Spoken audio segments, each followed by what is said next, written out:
साथियों, इस वीडियो में हम अब जहांगीर की बात करेंगे। पहले का नाम था सलीम, बाद में उसको जहांगीर की उपाधि दी थी अकबर ने और उसके बाद से उसको जहांगीर कहा गया।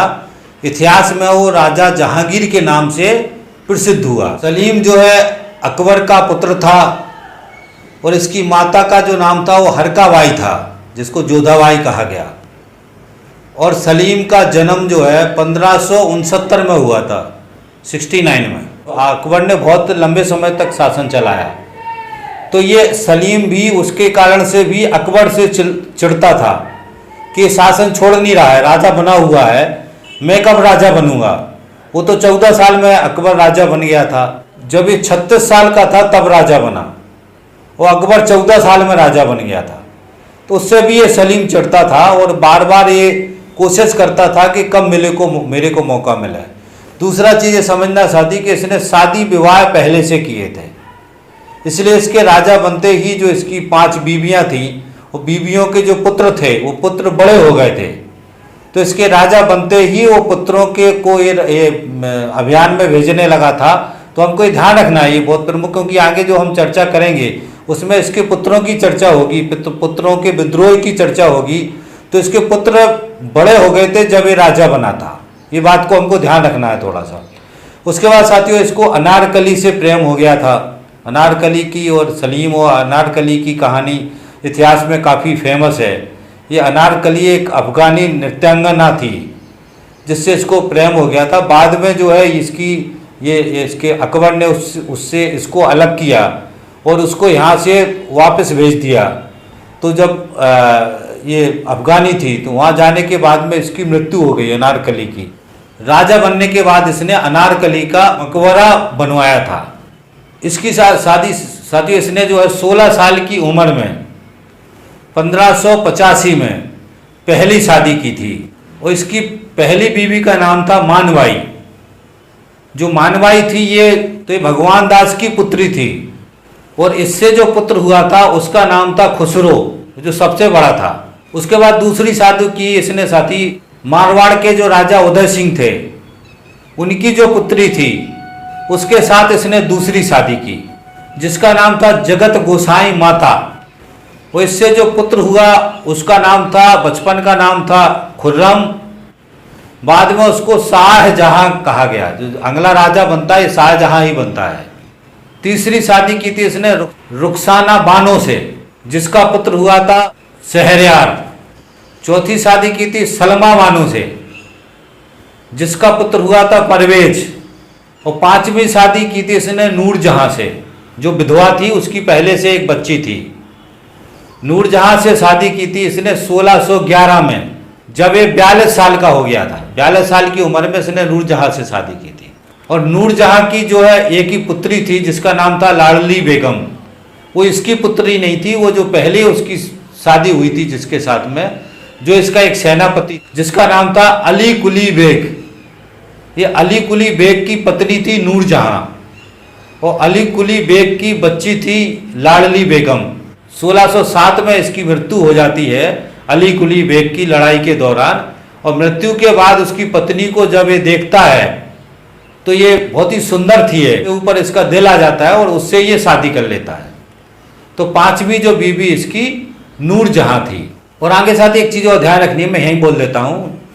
जो नूरजहां थी, नूरजहां का एक भाई था जिसका नाम था आसफ खां, वो भी नूरजहां के साथ में आया था। ये आसफ खां की भी एक पुत्री थी जिसका नाम था अर्जुमन बानो बेगम, जिसकी शादी खुर्रम के साथ कर दी थी, जो बाद में शाहजहां बना। इस तरीके से नूरजहां की फैमिली इसके फैमिली के साथ अटैच हो गई थी।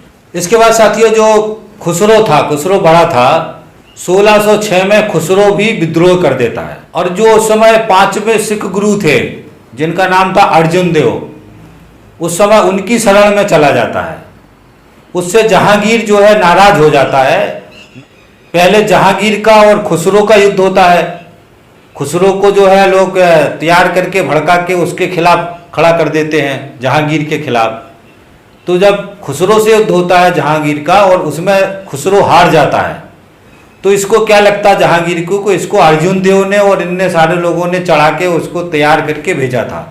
तो अर्जुन देव पे ये नाराज हो जाता है और उसके बाद से अर्जुन देव को फांसी की सजा दे देता है और उसको बुला करके पकड़ करके उसको फांसी की सजा देता है और फांसी की सजा दे करके अर्जुन देव को खत्म कर देता है।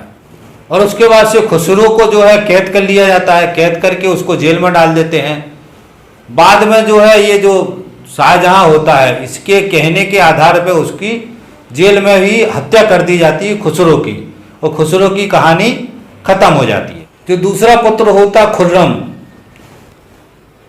जो है दक्षिण अभियान पे इसको भेजता है जहांगीर। तो ये जो है दक्षिण में अहमदनगर करके एक राजा था, उसको जीत लेता है। उसको जीतने के बाद में बहुत सारा धन संपत्ति लेके आता है। तो जब ये लेके आता है तो वहां पर से जहांगीर इसको शाहजहां की उपाधि देता है। उसके बाद से इसका खुर्रम का नाम जो है खुर्रमना के साथ में शाहजहां हो जाता है। उसके बाद मेवाड़ के विजय के लिए भी खुर्रम को भेजते हैं और वापस जो है जो राजपूत होते हैं उनके ऊपर दमन करता है, फिर उनको बहुत ही सताता है। उसके बाद से फिर एक संधि होती है 1615 में अमर सिंह के साथ एक संधि होती है और वो राजा जो है मुगलों की स्वाधीनता स्वीकार कर लेता है। वैवाहिक संबंध नहीं बनाता है, मगर उसका जो पुत्र होता है जिसका नाम होता है करण सिंह, उसको मुगल दरबार में सेवा के लिए भेज देता है। फिर किला भी ये वापस दे देते हैं और चित्तौड़ का जो है विलय हो जाता है। 1623 में ये जो खुर्रम था इस जगह का ये सूबेदार था, तो 1623 में खुद भी विद्रोह कर देता है। जैसे ये विद्रोह करता है इससे जहांगीर बहुत दुखी होता है और फिर वो अपने एक सेनापति को भेजता है और इसके विद्रोह को दबा देता है और 1627 में इसकी मृत्यु हो जाती है। और इसकी मृत्यु के बाद जो सत्ता का एक संघर्ष चलता है और उसके बाद जो है शाहजहां राजा बनता है। जो चार भाई थे, चारों भाई में से शाहजहां अगला राजा बनता है। कहानी यहाँ खत्म हो जाती है। इसके जो शासन व्यवस्था में इसने न्यायप्रिय शासन व्यवस्था बनाई थी, जिसमें एक आता है इसने बड़ी एक घंटी लगवाई थी और घंटी सीधी किसी राजा प्रजा को अगर परेशान है, कोई उसको न्याय नहीं मिल रहा तो सीधी वो घंटी बजा दे तो राजा उसको बात सीधी सुनता था। बड़ा ही न्यायप्रिय शासन व्यवस्था बनाने की इसने कोशिश की थी। और इसके समय में साथियों यहाँ से 1600 के आसपास से ये अंग्रेजों का और जो विदेशी कंपनियां इनका आना शुरू हो गया था। 1608 में एक विदेशी आया था जिसका नाम था कैप्टन हाकिंस। वो 1608 से लेकर के 1611 तक इसके पास में रहा। वो इसने उसको इंग्लिश खां की उपाधि दी थी, 400 का मनसब दिया था। अभी राजाओं ने ही अंग्रेजों को स्थान दिया, ये जो कंपनियों को, इनको समझ नहीं आया कि ये आय काय के लिए थे, ये हमको समझना है। अभी यहाँ से अंग्रेजों का और दूसरी कंपनियों का, जो फ्रांस की कंपनी थी, जो पुर्तगाली थे और जो ब्रिटेन के लोग थे, सारे आना यहाँ से शुरू हो गए थे। ये आया था अकबर का लेटर लेके और जब तक यहाँ पहुंचा तब तक अकबर मर चुका था और जहांगीर का राज आ गया था। इसलिए फिर जहांगीर के राज दरबार में आके ये उपस्थित हुआ। फिर 1615 में दूसरा राजदूत आया था जिसका नाम था सर थॉमस और ये 1616 से 1619 तक भारत में रहता है। ये सारे आ रहे हैं, देख रहे हैं, व्यवस्था देख रहे हैं, अपनी व्यवस्था बना रहे हैं। ये व्यापार के लिए आ रहे हैं, व्यापार कर रहे हैं, व्यापार को बढ़ाने के लिए समझा रहे हैं। तो राजाओं को भी लग रहा था कि यार हम इनसे जो व्यापार बढ़ेगा, ये अपने यहाँ से अपने देश से मसाले और बाकी चीज़ें लेके जाते थे, तो उनको लगा कि यार यहाँ का हमारे देश का सामान ये खरीदेंगे, विदेशों में ले जाएंगे, तो इससे हमारा जो है इकोनॉमी मजबूत होगा। इसलिए जो हमारे देश के राजा थे वो भी इनको सपोर्ट करते थे। चित्रकला का स्वर्ण युग कहा जाता है। चित्रकला का इस समय बहुत ही ज़्यादा विकास हुआ और इसने बहुत ही ज़्यादा चित्रकला को प्रोत्साहित किया।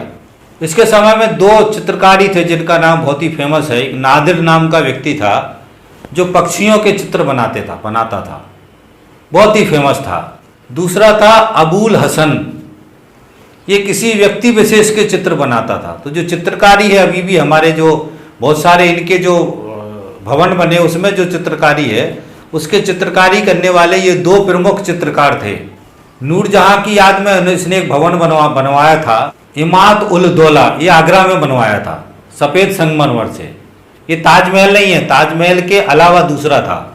साहित्य में ये उच्च कोटि का लेखक था, बहुत सारे इसने ट्रांसलेशन कराए। भारतीय साहित्य का ट्रांसलेशन मुगलों के समय में और जो दिल्ली सल्तनत के समय में बहुत सारा ट्रांसलेशन हुआ, ट्रांसलेशन करके ये हमारा जो भारतीय दर्शन का इतिहास है उसको ट्रांसलेट करके ये लेके गए। और सैन्य सुधार में इसने जो मनसबदारी चल रही थी उसमें 2 आसफा और 3 आसफा, मतलब दुगने घोड़े और तिगुने घोड़े का व्यवस्था लागू किया था। तो ये साथी इसके कुछ मुख्य अंश हैं जो मैंने आपके सामने रखे। और यहाँ ये जहांगीर का राजा जो शासन व्यवस्था है वो यहाँ खत्म होता है और उसके बाद से शाहजहां की शासन व्यवस्था आगे चालू होती है। तो ये साथियों ये वीडियो जो हमने बनाया इसको अब यहीं ख़त्म करते हैं और आपसे निवेदन ये करते हैं कि यदि आपने हमारी दर्शन की सीरीज के वीडियो नहीं सुने हैं तो प्ले लिस्ट में जाकर के दर्शन की सीरीज के वीडियो ज़रूर सुने। और आपसे एक निवेदन और है कि यदि हमारा चैनल सब्सक्राइब नहीं किया हो तो चैनल को सब्सक्राइब कर लें और इन वीडियो को शेयर करवाने में सहयोग करें। आपसे विशेष उम्मीद है, तो उम्मीद है कि आप हमारी बात को समझेंगे और सहयोग करेंगे। इसी आशा उम्मीद के साथ मैं अपनी बात खत्म करता हूँ। थैंक यू साथी, धन्यवाद, थैंक्स। मिलते हैं अगले वीडियो।